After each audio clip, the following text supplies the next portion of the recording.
Selamat datang di pembelajaran mengenai materi pendudukan Jepang. Materi ini diajarkan di sejarah Indonesia maupun sejarah peminatan di kelas 11. Kemudian ini merupakan seri lanjutan dari awal pendudukan Jepang yang sudah Pak Ardi buat sebelumnya. Jadi kalau kalian belum melihat, silakan mengecek di video sebelumnya. Pendudukan Jepang di Indonesia itu berlangsung di tahun 1942 sampai 1945 atau dikatakan 3,5 tahun dari awal pendudukan Jepang di wilayah Tarakan, Kalimantan. Oke, kita mulai satu persatu pembahasan dari pendudukan Jepang. Yang akan kita bahas di sini diantaranya yang pertama adalah pembentukan pemerintahan militer, kemudian organisasi pergerakan, kemudian yang ketiga ada organisasi militer, kemudian ada perlawanan rakyat Indonesia, kemudian yang kelima ada pengerahan dan penindasan Jepang, dan yang terakhir adalah dampak kedatangan Jepang bagi Indonesia. Pembagian wilayah Jepang. Jadi perlu diketahui bahwa setelah Jepang menguasai wilayah Indonesia, jadi yang pertama adalah dikuasainya wilayah Tarakan, kemudian berangsur-angsur wilayah-wilayah yang lain juga dikuasai oleh pihak Jepang, yang kemudian terakhir ada Perjanjian Kalijati. Perjanjian Kalijati adalah perjanjian yang menandakan bahwa Belanda menyerah tanpa syarat kepada Jepang. Dengan adanya Perjanjian Kalijati, Belanda resmi meninggalkan wilayah jajahan di wilayah Hindia Belanda, dan kemudian berlangsunglah penjajahan atau imperialisme dari pihak Jepang.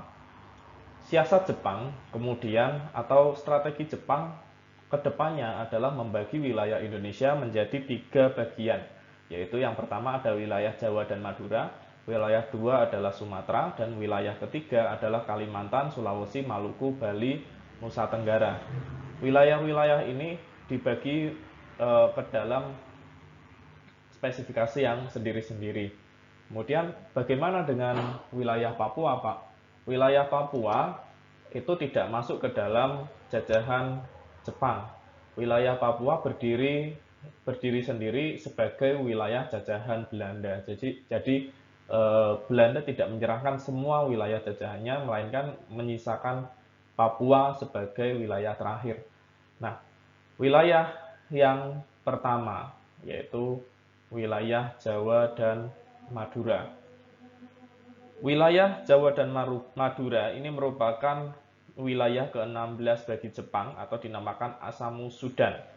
Wilayah ini berpusat di Jakarta, kemudian pemerintahan Jepang selain memusatkan angkatan darat di wilayah Jawa dan Madura, angkatan perang Jepang juga menambahkan angkatan laut, yaitu bernama Daini Nankenkantai.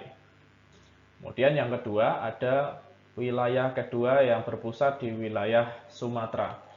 Wilayah Sumatera ini juga merupakan wilayah angkatan darat, jadi sama dengan wilayah pertama. Kemudian wilayah kedua ini dinamakan Tentara ke-25 atau Tomi Sudan, yang kemudian berpusat di Bukit Tinggi. Kemudian yang ketiga atau wilayah ketiga ini adalah wilayah angkatan laut dari Jepang, yaitu wilayahnya ada Kalimantan, Sulawesi, dan Maluku. Pusat dari wilayah ketiga ini adalah di wilayah Makassar atau di Sulawesi bagian selatan.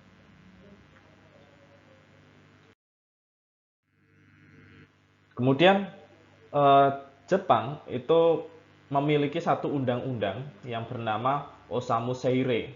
Undang-undang ini merupakan undang-undang yang dikeluarkan oleh Panglima ke-16 dari Jepang.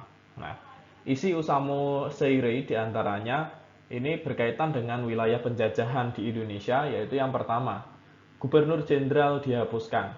Kita ketahui bahwa di masa Belanda itu muncul banyak sekali gubernur jenderal, katakanlah seperti Van den Bosch, kemudian ada Jan Pietersen Koen, kemudian ketika masa Republik Batak itu muncul Gubernur Jenderal Daendels, kemudian di masa penjajahan Inggris muncul Raffles. Nah, jabatan Gubernur Jenderal pada masa pemerintahan Jepang itu dihapus dan kemudian eh, berpusat pada Panglima Jepang.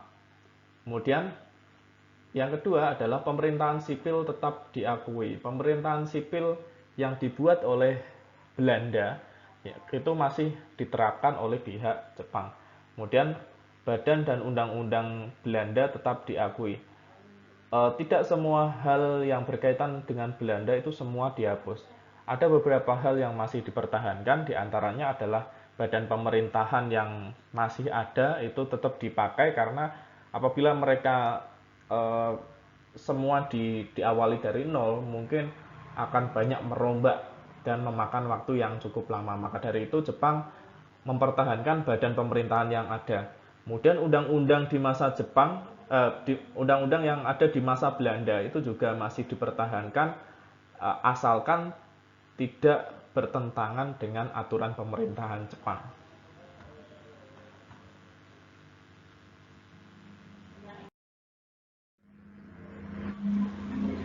Susunan pemerintahan Jepang atau bagaimana Jepang membuat susunan pemerintahan di wilayah Indonesia. Kurang lebih ada 3 susunan yang ada di pola pemerintahan Jepang, diantaranya ada Gunshirekan, kemudian ada Gunseikan, kemudian ada Gunseibu. Gunshirekan ini merupakan panglima tentara. Ini merupakan eh, pucuk pimpinan dari ketentaraan Jepang. Panglima tentara pertama Jepang itu bernama Hitoshi Imamura. Kemudian yang kedua adalah kepala pemerintahan militer atau bernama Gunseikan. Gunseikan ini merupakan kepala bagian pemerintahan Jepang. Terdapat 5 departemen atau 5 bu dalam sektor Gunseikan Bu. Kemudian yang terakhir ada Gunseibu atau koordinator pemerintahan untuk menjaga ketertiban. Ini dipegang, ini kalau di wilayah Indonesia itu setara dengan gubernur.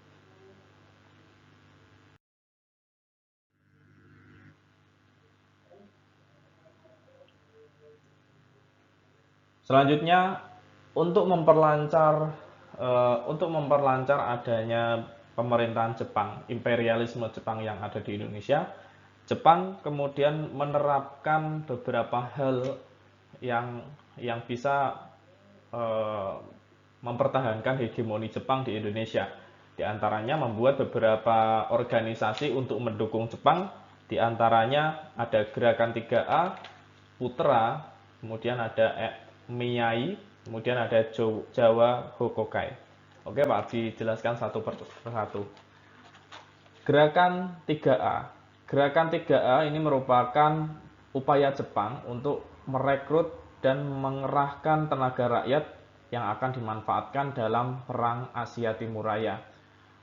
Gerakan 3A ini mencoba mempropagandakan ke seluruh Jawa yang dibantu oleh tokoh-tokoh dari Parindra, diantaranya ada Sultan Pamuntjak, kemudian ada Saleh. Gerakan 3A ini merupakan gerakan untuk menjaga bahwa rakyat Indonesia masih percaya terhadap pihak Jepang. Kemudian yang kedua ada Putra. Putra ini merupakan singkatan dari Pusat Tenaga Rakyat. Putra merupakan organisasi yang keanggotaannya adalah tokoh-tokoh nasionalis, katakanlah seperti Soekarno, Hatta, Ki Hajar Dewantara, dan Mas Mansur. Organisasi Putra ini memusatkan pada segala potensi rakyat Indonesia untuk membantu Jepang dalam Perang Asia Timur Raya. Kemudian pendirian Putra bagi bangsa Indonesia adalah membangun dan menghidupkan kembali aspirasi bangsa yang masih terbelenggu politik imperialisme. Namun pada perjalanannya Putra ini kemudian dimasukkan nasionalisme ke jiwa orang-orang yang dipengaruhi oleh Putra. Jadi Putra ini didirikan oleh Jepang, tapi organisasi Putra oleh tokoh-tokoh nasionalis juga dimanfaatkan untuk menyebarkan nasionalisme kepada orang-orang Indonesia. Kemudian karena Jepang mencium adanya hal-hal yang katakanlah seperti menanamkan jiwa nasionalisme kepada orang-orang Indonesia, kemudian Putra dibubarkan pada tanggal 1 Januari 1944 dan kemudian digantikanlah organisasi Jawa Hokokai. Organisasi Jawa Hokokai ini tujuannya sama, yaitu mengerahkan rakyat guna berbakti kepada Jepang. Organisasi Jawa Hokokai ini merupakan organisasi yang menggiatkan lebih lanjut kepada rakyat Indonesia karena pada tahun 1944 Jepang sudah kewalahan melawan pihak sekutu, sehingga Jawa Hokokai ini ditekan untuk benar-benar menggiatkan rakyat agar ikut serta dalam perang Asia Timur Raya. Jawa Hokokai memiliki beberapa strata, diantaranya ada Kyoku Hokokai, kebaktian para guru, Izi Hokokai, kebaktian para dokter, Fujinkai, organisasi wanita, Keimin Bunka Shidoso, yaitu pusat kebudayaan, Boi Engokai, yaitu tata usaha pembantu prajurit, Peta dan Heiho, dan Hokokai atau perusahaan. Kemudian yang terakhir ada Miai. Miai ini merupakan organisasi pergerakan nasional yang diperbolehkan berdiri pada masa Jepang karena dianggap mudah dirangkul oleh Jepang. Kegiatan Miai ini terbatas pada Baitul Mal atau badan amal dan menyelenggarakan peringatan hari besar keagamaan. Jadi Miai ini merupakan organisasi yang fokusnya pada agama, dan hal tersebut diperlonggar oleh Jepang karena apabila agama ini diberantas, maka rakyat akan melakukan perlawanan kepada pihak Jepang. Makanya dengan melihat hal tersebut, Jepang memberi kelonggaran terhadap Islam agar tetap respect kepada pihak Jepang. Oke, pembahasan selanjutnya adalah organisasi semi-militer. Pemerintahan Jepang itu memanfaatkan orang-orang Indonesia, tenaga-tenaga Indonesia untuk ikut dalam perang Asia Timur Raya, diantaranya dengan pembentukan organisasi-organisasi semi-militer. Organisasi semi-militer yang didirikan oleh Jepang diantaranya ada Pengerahan Tenaga Pemuda, Seinendan, Keibodan, dan Barisan Pelopor. Kita bahas satu persatu. Pengerahan Tenaga Pemuda, bahwa orang-orang Indonesia pada masa Jepang, terutama yang berusia produktif, itu diberikan pendidikan militer yang fungsinya untuk perang Asia Timur Raya. Pendidikan militer tersebut diantaranya adalah dengan menanamkan nilai-nilai jiwa patriotisme bagi orang Indonesia. Di antaranya ada semangat, kemudian jiwa kesatria, disiplin, dan menghilangkan rendah diri terhadap orang-orang lain. Selain menanamkan jiwa patriotisme, mereka juga memberikan pendidikan, baik itu pendidikan umum, katakanlah seperti sekolah rakyat dan sekolah menengah, maupun pendidikan khusus seperti pendidikan militer. Kemudian dari hal tersebut kita bisa mengambil kesimpulan bahwa ada perbedaan antara pola penjajahan dari Jepang dan Belanda kalau ditilik dari dunia pendidikan, bahwa Belanda ketika mereka menjajah wilayah Indonesia, pendidikan di Indonesia itu tidak terlalu diprioritaskan untuk orang Indonesia. Mereka memiliki 3 strata di pendidikan Indonesia, diantaranya ada orang Eropa, yang kedua adalah orang Timur Jauh atau orang-orang Timur atau orang Asia asing, kemudian yang terakhir adalah orang pribumi. Nah, Indonesia merupakan prioritas ketiga, dan yang bisa mengenyam pendidikan hanya orang-orang tertentu saja pada masa itu. Katakanlah seperti para cendekia seperti Soekarno, Hatta, Syahrir, dan lain-lain. Kemudian yang kedua ada Seinendan. Seinendan ini merupakan organisasi pemuda yang didirikan pada tanggal 9 Maret 1943 dan anggotanya adalah anak-anak yang dengan umur 14 sampai 22 tahun. Seinendan ini dididik secara militer dan tujuannya mereka membantu apabila terjadi perang Asia Timur Raya. Anggota Seinendan ini ketika didata yaitu sebanyak 3.500 orang yang berasal dari seluruh Jawa. Kemudian jumlah tersebut berkembang mencapai 500.000 pemuda pada akhir masa pendudukan Jepang. Jadi luar biasa ketika kita lihat dari segi jumlahnya saja. Dari segi jumlah ketika masa awal penjajahan Jepang, mereka sudah bisa mengumpulkan 3.500 dari seluruh Jawa yang kemudian berkali-kali lipat ketika akhir pendudukan Jepang. Kemudian ada Keibodan. Keibodan ini merupakan prajurit yang dilatih oleh pihak Jepang dengan umur 26 sampai 35 tahun. Keibodan ini dibentuk bersamaan dengan pembentukan Seinendan. Kemudian kalau kita lihat perbedaannya adalah pembentukan Keibodan tampak bahwa pemerintah Jepang berusaha agar tidak terpengaruh oleh golongan nasionalis, bahkan kaum nasionalis pada tingkat bawah pun tidak mempunyai hubungan dengan Keibodan, karena badan ini langsung ditempatkan di bawah pengawasan polisi. Kemudian yang terakhir ada Barisan Pelopor. Barisan Pelopor ini merupakan bagian dari Jawa Hokokai yang Pak Ardi jelaskan tadi sebelumnya. Kemudian organisasi militer.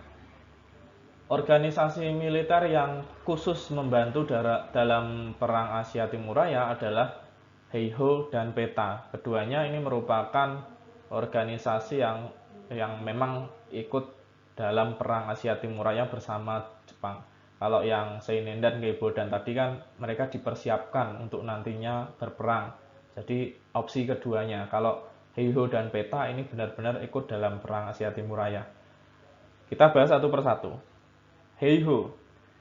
Heiho ini merupakan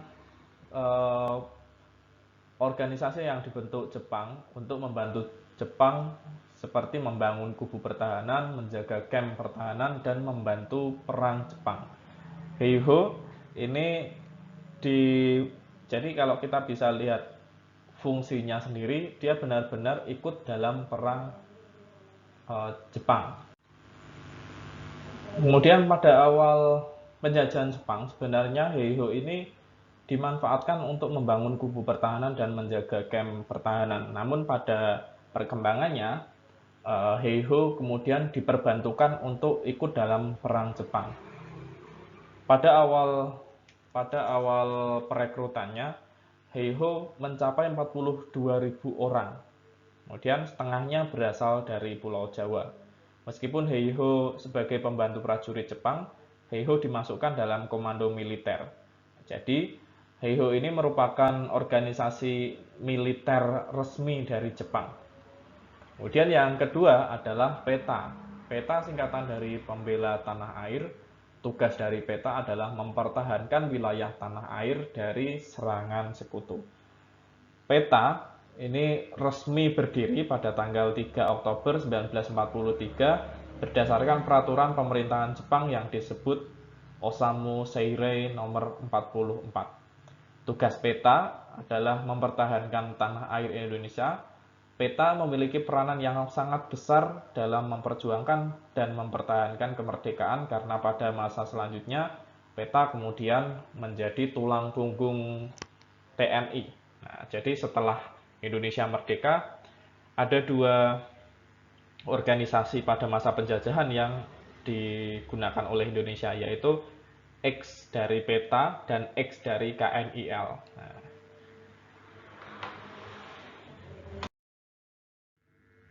kemudian perlawanan Indonesia terhadap Jepang. Karena adanya imperialisme yang semakin lama semakin kejam, kemudian memungkinkan beberapa wilayah melakukan pemberontakan atau perlawanan terhadap pihak Jepang. Kurang lebih ada 5 perlawanan besar yang terjadi di berbagai wilayah di Indonesia, yaitu yang pertama adalah perlawanan rakyat Tasikmalaya. Perlawanan rakyat Tasikmalaya ini dipimpin oleh Zainal Mustafa. Perlawanan ini dilakukan pada 25 Februari 1944 dan kemudian diakhiri dengan tertangkapnya Zainal Mustafa pada tanggal 25 Oktober 1944. Yang kedua adalah perlawanan rakyat Indramayu. Perlawanan rakyat Indramayu ini merupakan perlawanan yang didasarkan pada paksaan Jepang untuk mengumpulkan padi rakyat. Jadi mereka memberontak karena padi-padi yang mereka kumpulkan itu diminta paksa oleh pihak Jepang. Kemudian ada perlawanan rakyat Kalimantan. Perlawanan ini didasarkan pada perlakuan semena-mena Jepang kepada rakyat Kalimantan. Kemudian ada perlawanan rakyat Aceh. Seperti yang kita ketahui, rakyat Aceh itu memiliki jiwa militan yang besar, baik itu di zaman Belanda maupun di zaman Jepang. Perlawanan rakyat Aceh ini dipimpin oleh Tengku Abdul Jalil dan kemudian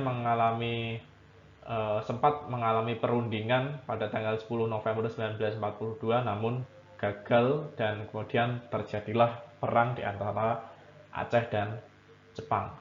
Dan yang terakhir adalah perlawanan Peta di Blitar. Peta itu ternyata mereka mampu melakukan pemberontakan. Nah, Peta ini di bawah pimpinan Supriyadi pada tanggal 14 November 1942 melakukan pemberontakan terhadap Jepang.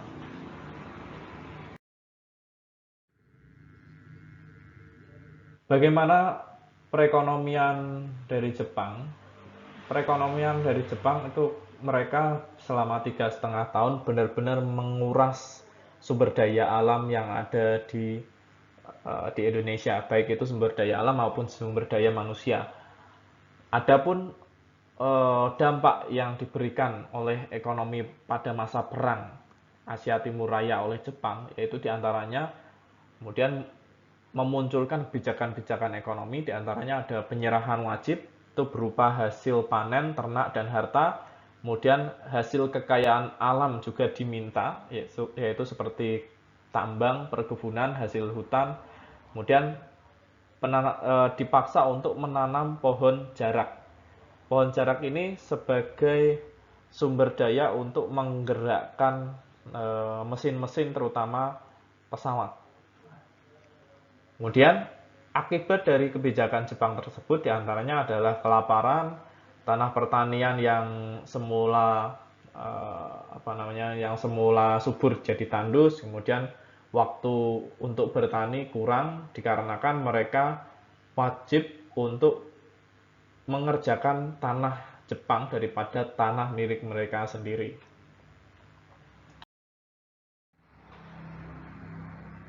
Pada bidang pendidikan di masa Belanda dan di masa Jepang itu benar-benar beda. Pendidikan di masa Belanda, Indonesia itu nomor 3-kan karena Indonesia bukan prioritas dalam hal pendidikan. Kalaupun Indonesia itu pintar, mereka akan melawan pihak Belanda. Berbeda dengan pihak Belanda, bagi pihak Jepang, pendidikan sangat diperhatikan. Perbedaannya adalah orang-orang Indonesia itu benar-benar ditekankan untuk belajar di masa tersebut. Kurikulum di masa pendudukan Jepang pun itu sangat berbeda. Jepang memasukkan budaya-budaya Jepang ke kurikulum di Indonesia.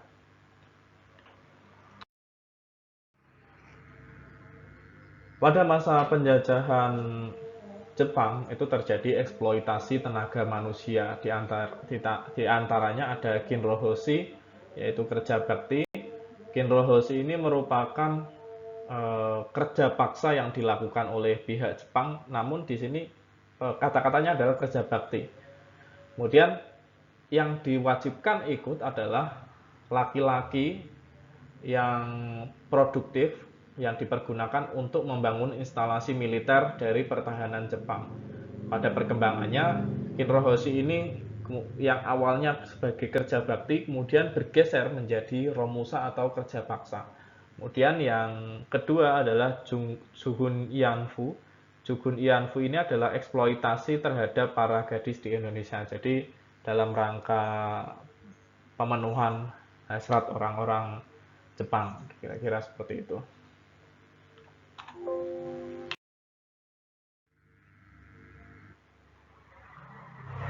Ini sudah. Kemudian dampak penjajahan Jepang hingga sekarang, yang kita rasakan hingga sekarang. Ada sisi positif, ada sisi negatif. Pada bidang militer, kita bisa melihat bahwa kita memiliki TNI itu berkat adanya penjajahan Jepang pula.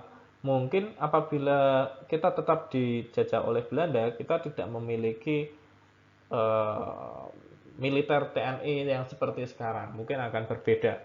Karena militer TNI pada masa setelah kemerdekaan banyak sekali anggota-anggota ex-Heiho maupun PETA yang bergabung. Di lain sisi juga ada ex-KNIL atau KNIL.